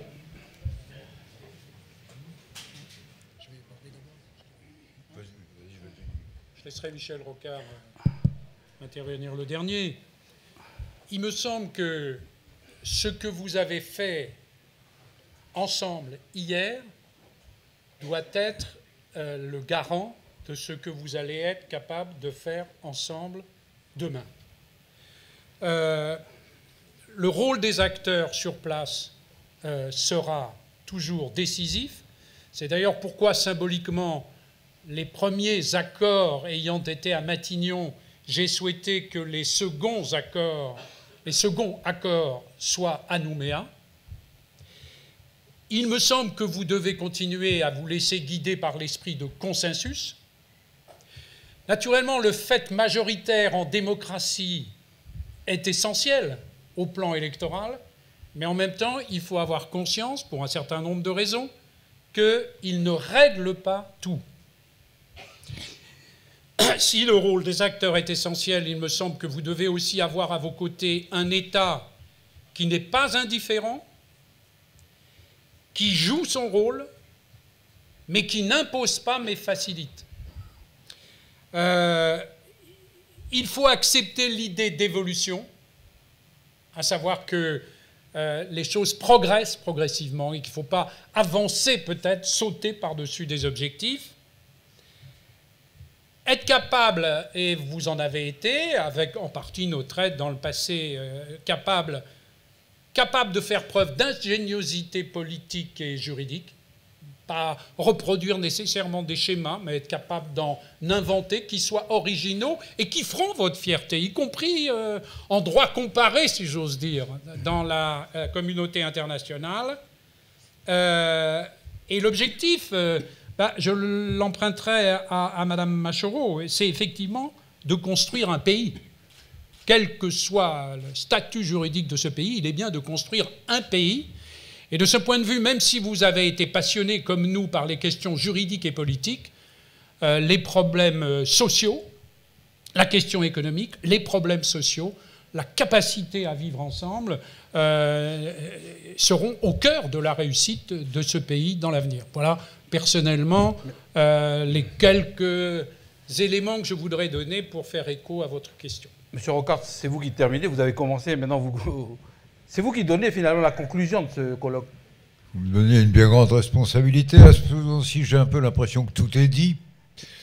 Cette conclusion de Jospin est déjà magnifique. Je voudrais au final rappeler simplement 2 ou 3 choses. La première, c'est qu'il ne faut pas oublier que si nous sommes dans un processus que je crois à peu près unique au monde, une espèce de décolonisation négociée sans transfert explicite et instantané de souveraineté, je ne connais pas beaucoup de précédents. Et en même temps, même si les perspectives économiques offertes par l'usine Nord et l'évolution en cours, la Nouvelle-Calédonie reste un pays sous-développé. L'état des choses, personne n'y peut rien. Avec la probabilité que parmi les chômeurs et les moins lotis de la vie, il y a naturellement plus de Kanaks que de Caldoches. C'est la logique, c'est la situation. C'est-à-dire qu'on est toujours en Nouvelle-Calédonie avec le risque que dans le traitement d'un conflit moderne, le port de Nouméa est un port moderne, un conflit entre salariés, dockers et employeurs est un conflit moderne, mais la composition des forces en chômage veut qu'à la moindre étincelle, on revienne en arrière vers le conflit ethnique, réinterprété comme ça. Vous êtes toujours sous ce risque. Il faut que la Nouvelle-Calédonie fasse attention à tout ce qu'elle dit à chaque moment, presque. Ça, c'est une première chose. La seconde chose, c'est que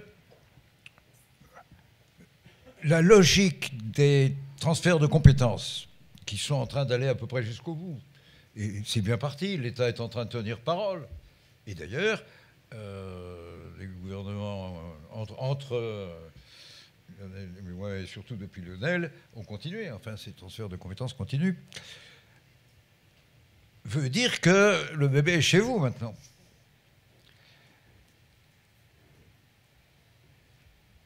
ça veut dire qu'il y aura de moins en moins d'États sur place. L'État, ça devient petit à petit vous. Il ne faut tout de même pas oublier ce détail. Donc il faut être capable d'en demander un peu moins en termes d'initiative et de procédure. Remarque utile. Mais deuxième remarque utile, vous aurez, dans le processus qui s'est déroulé, on a beaucoup inventé quand même.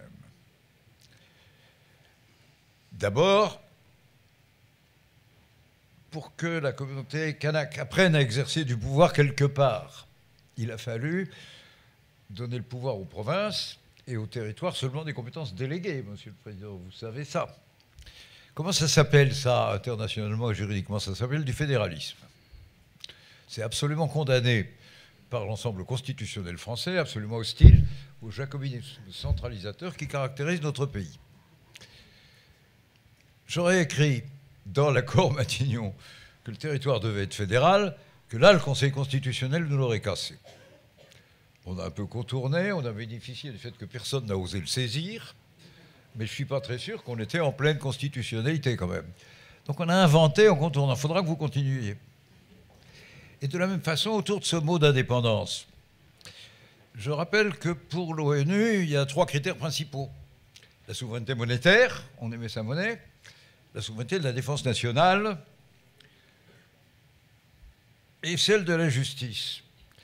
Sur la monnaie, je crois sage, je n'ai pas de conseil à vous donner, vous ferez ce que vous voudrez, que vous cherchiez à maintenir votre appartenance à l'euro, puisque le franc calédonien, le franc du Pacifique, il a une relation fixe avec l'euro, ça consolide un peu les affaires, ça vaut mieux comme ça. Mais aux yeux de ce critère-là, vous ne serez jamais indépendant, c'est terminé ça. La France non plus ne l'est plus d'ailleurs. Défense nationale, comme vous n'avez pas de frontières, vous n'avez pas de problème de défense, il se limite à ceux de la sécurité. Cependant, vous avez des côtes énormes et une zone maritime exclusive qui fait 1,5 million de km² ou quelque chose comme ça. Et là, pêche braconnée, viol de tous les accords internationaux de pêche. Le devoir d'un État, c'est de sécuriser et de surveiller la zone de pêche alentour dans sa zone économique exclusive. Seules des marines puissantes peuvent le faire. Là, je ne souhaite pas que la Nouvelle-Calédonie se mette ses charges sur le dos, et de toute façon, il faudra au moins 50 ans et que vous soyez capable de la prendre sur le dos si vous le vouliez vraiment. Par conséquent, il faudra que vous signiez avec quelqu'un d'autre, peut-être même l'ancien colonisateur, un accord de transfert de fonction. Donc là aussi, sans aucune raison qui tienne à chez vous, vous ne serez pas indépendant aux yeux des critères anciens. Sur la justice, c'est pour moi un océan de perplexité depuis longtemps. Les transferts de compétences sont tels que vous allez avoir des ministères de la justice par province, ou des gouvernances de la justice par province. Ça va produire peut-être le risque que dans le même cadre légal, le même corpus, Sénat coutumier compris d'ailleurs, vous ayez des évolutions jurisprudentielles un peu différentes entre les provinces. C'est possible. Vous aurez à faire, vous ne l'avez pas encore fait, vous aurez à faire un jour dans les négociations futures le choix de savoir si ça vous va comme ça et si vous prenez ce risque, ou si vous préférez que reste une unité judiciaire centrale, soit de cassation, soit simplement d'appel, pour garder une évolution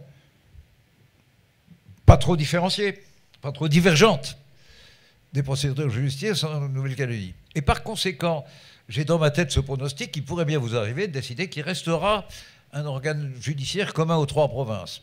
Je ne sais pas si ce sera une cour d'appel ou une cour de cassation, et je sais moins encore où vous voudrez le mettre.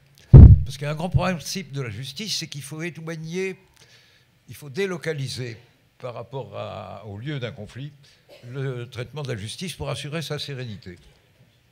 Vous pourriez le mettre à Nouméa, ça supposerait que ce soit réglé entre vous bien des problèmes de confiance et de bons rapports. Je suis optimiste. Vous pourriez aussi décider de le mettre à Paris. Vous seriez plus sûr de la détériorisation.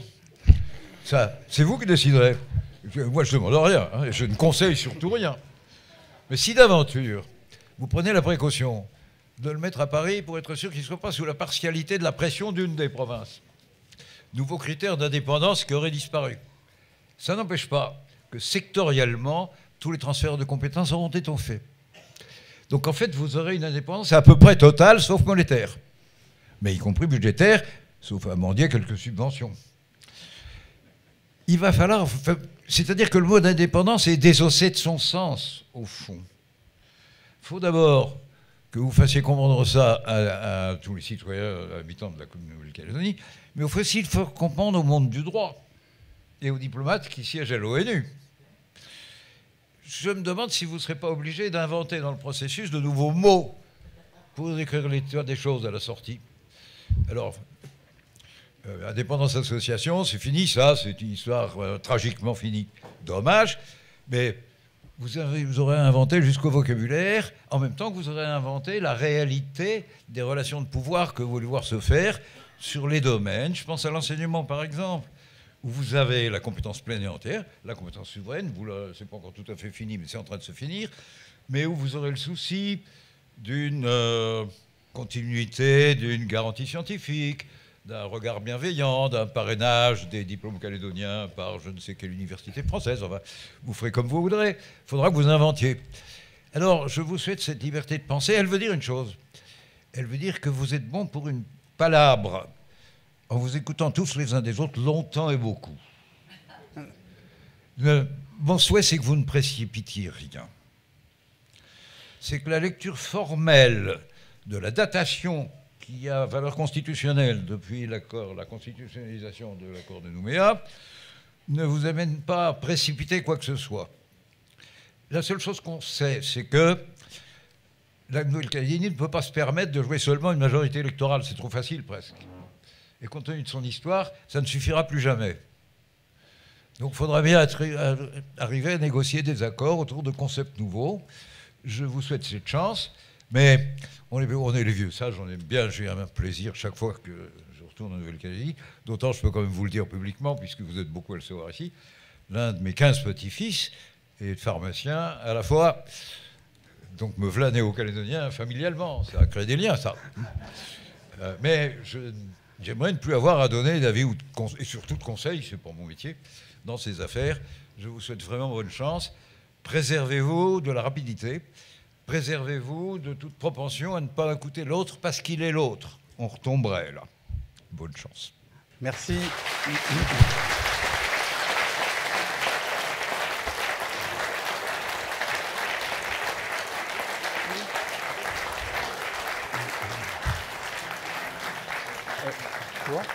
Vas-y.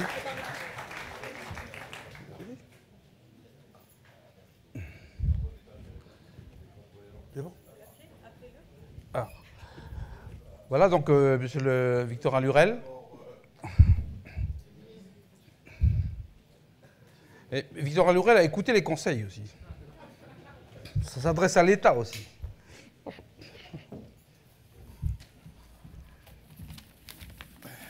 Ah non, la parole de l'État est toujours plus contrainte. Et les deux premiers ministres qui sont là, je crois, peuvent effectivement faire de la prospective, ce qui a été fait. Bon. J'avoue qu'en les écoutant, il n'y a pas eu d'échange avec la salle. J'ai appris. On peut être fasciné intellectuellement par le processus en cours, mais pas simplement une fascination intellectuelle. C'est un processus tellement original et nouveau qui est mis là qu'il faut s'y intéresser, même lorsqu'on n'est pas de la Nouvelle-Calédonie. Pour celles et ceux qui s'intéressent à l'histoire de France, et singulièrement à la décolonisation, il faut le dire, le pays n'a jamais su très bien le faire. Et là, on invente quelque chose de neuf, d'original, et qui peut, c'est vrai, prospérer en droit comparé et en droit international, et en droit public international. C'est une affaire intéressante du point de vue des idées, des concepts, des catégories qui se mettent en place. Faire la conquête du pouvoir politique, c'est relativement simple. Partout, c'est relativement simple. Et même pour ceux qui sont pressés, on sait comment faire. En revanche, faire la conquête du pouvoir économique, donc une forme de rééquilibrage de ce pouvoir-là, le répartir, faire la conquête du pouvoir économique évoqué par le président Paul Néaotine, c'est déjà plus original. Souvent, les deux choses ne vont pas ensemble. Et puis, s'intéresser à la seule question nationale, de la formation de la nation. c'est bien, on sait y faire aussi. Et depuis la fin de la Deuxième Guerre mondiale, on a vu comment ces choses ont été faites et réglées, et parfois dans le désenchantement. En revanche, s'intéresser à la question sociale qui paraît ici éculée, ici à Paris, la question sociale, évoquée par Caroline Machoro sous le vocable du quotidien. C'est pas simple. La question des inégalités qui peut demain poser des questions de cohésion et qui pose déjà des problèmes de cohésion. Faire ce que vous appelez le rééquilibrage, la répartition donc des activités entre le nord et le sud et les îles, ce n'est pas si évident que ça. Et enfin, intégrer ce qu'a dit encore Paul Néaoutil, il y a une société traditionnelle. Comment faire cohabiter et harmonieusement une société moderne qui avance, qui est là, la mondialité, comme dirait Glissant, et cette société traditionnelle qui aspire à être ce qu'elle est elle-même, donc vivre pleinement son identité. Tout ça fait de la question calédonienne une superbe question qui devrait, à mon sens, interpeller davantage la société française. Et c'est ce que nous tentons tous de faire, avec ici ou là quelques frayeurs. On a toujours l'impression que l'État n'est pas forcément neutre. Lorsqu'il est neutre, eh bien, on s'interroge. Pourquoi il est neutre? Donc il est inerte, il est immobile, il n'avance pas. Lorsqu'il avance, il est trop intrusif. Et donc forcément, il est partisan. Et donc il y a cette observation permanente, très scrupuleusement observée. Et donc on est condamné à être équilibré, à être neutre, à être bienveillant, mais une neutralité active et bienveillante. C'est ce à quoi on s'emploie dans ce gouvernement-là. Messieurs les premiers ministres, cher Michel et cher Lionel, monsieur le ministre, mon cher Louis, messieurs les parlementaires, madame la parlementaire, parce que je crois que Sonia Lagarde est là, monsieur le président du gouvernement de la Nouvelle-Calédonie, monsieur le haut-commissaire, madame la présidente et messieurs les présidents des provinces, mesdames et messieurs, et à vous toutes et à vous tous ici présents en vos grades et qualités. C'est avec un réel plaisir que je vous retrouve pour clore cet utile, je crois pouvoir le dire après vous avoir entendu, cet utile colloque organisé pour commémorer les 25 ans des accords de Matignon-Oudinot et les 15 ans de l'accord de Nouméa. Vous avez pu ainsi voir le chemin parcouru, tout le chemin que nous avons parcouru ensemble depuis 25 ans. Après-demain se tiendra le 11e comité des signataires de l'accord de Nouméa. Et nous aurons là l'occasion ensemble de veiller à sa pleine mise en œuvre. Vous avez eu l'occasion de rendre hommage, si je puis dire, aux deux pères fondateurs du processus dans lequel nous sommes engagés, accompagnés par les deux premiers ministres qui ont été à l'œuvre. Vous me pardonnerez de ne pas y revenir, car c'est de l'avenir que je souhaite vous parler, amplement évoqué dans la conclusion de Lionel et de Michel. Bien sûr, il faut honorer et s'inspirer de ceux qui nous ont précédés, et les signataires historiques présents aujourd'hui sont là pour nous rappeler cette ardente obligation. Mais l'avenir de la Nouvelle-Calédonie, c'est vous, c'est nous qui allons le construire. Ce qui nous attend, c'est un défi d'envergure, on l'a entendu et on l'a compris. Bâtir la sortie de l'accord de Nouméa, construire le futur de la Nouvelle-Calédonie pour le meilleur de ses habitants, de tous ses habitants. Et nous savons tous que ce ne sera pas simple, parce que la logique de l'accord est que si le Congrès en fait la demande, ou s'il ne la fait pas, ou s'il ne l'a pas fait avant mi-2018, la consultation sur l'accès à la pleine souveraineté sera organisée par le gouvernement.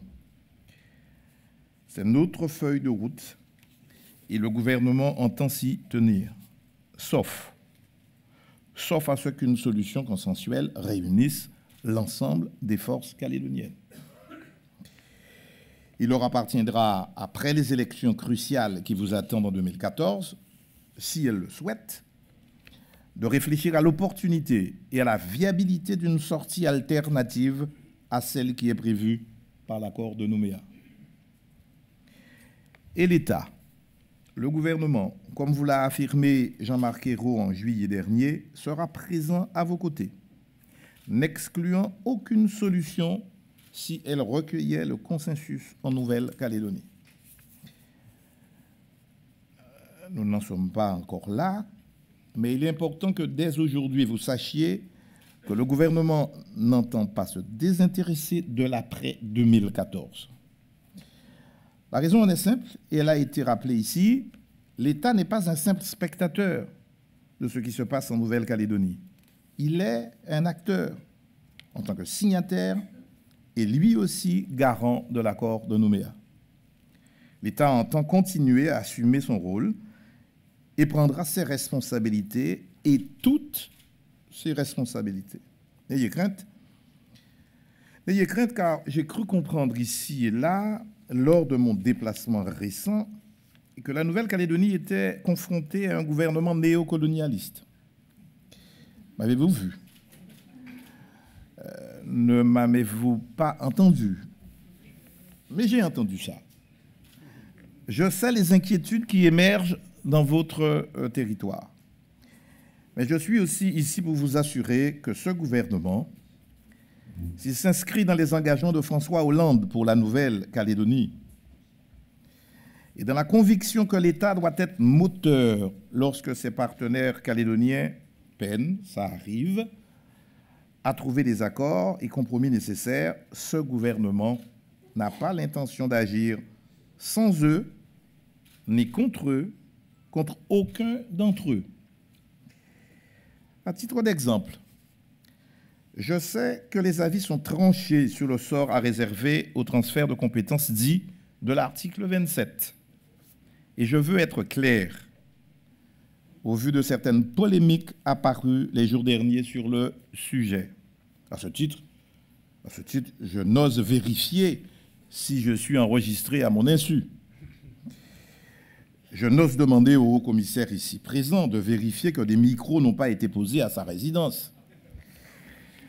Enfin, plus sérieusement, j'ai eu l'occasion de vous dire, et Jean-Marc Ayrault lui aussi vous l'a rappelé,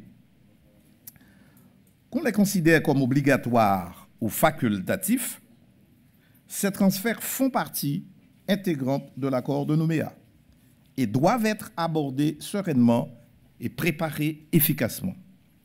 C'est tout le travail qui est mené par la structure d'accompagnement des transferts de compétences lorsque le Congrès jugera le temps venu. Il pourra se prononcer en parfaite connaissance de cause et il sait déjà que l'État sera prêt à l'accompagner dans cette démarche. Je ne voudrais pas être trop long. C'est pourquoi j'en terminerai en attirant votre attention sur la nécessité, demain, d'assurer la meilleure concordance entre deux légitimités. La légitimité des signataires historiques et celle des élus calédoniens de demain. C'est à cette condition que nous pourrons tous ensemble faire en sorte que soit bâti un futur bénéfique pour tous, que se renforce la société calédonienne dans sa diversité, mais dans la volonté de conforter la réalité du destin commun. Merci à vous.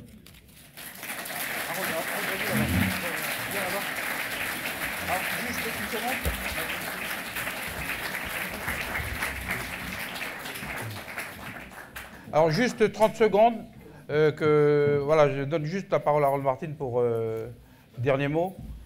Président de la Maison de la Nouvelle-Calédonie. Juste pour se remercier, donc une nouvelle fois, je remercie nos deux chers premiers ministres d'être venus. Je remercie M. Louis Lepensec. Michel Rocard m'a dit qu'il devait partir à toute vitesse.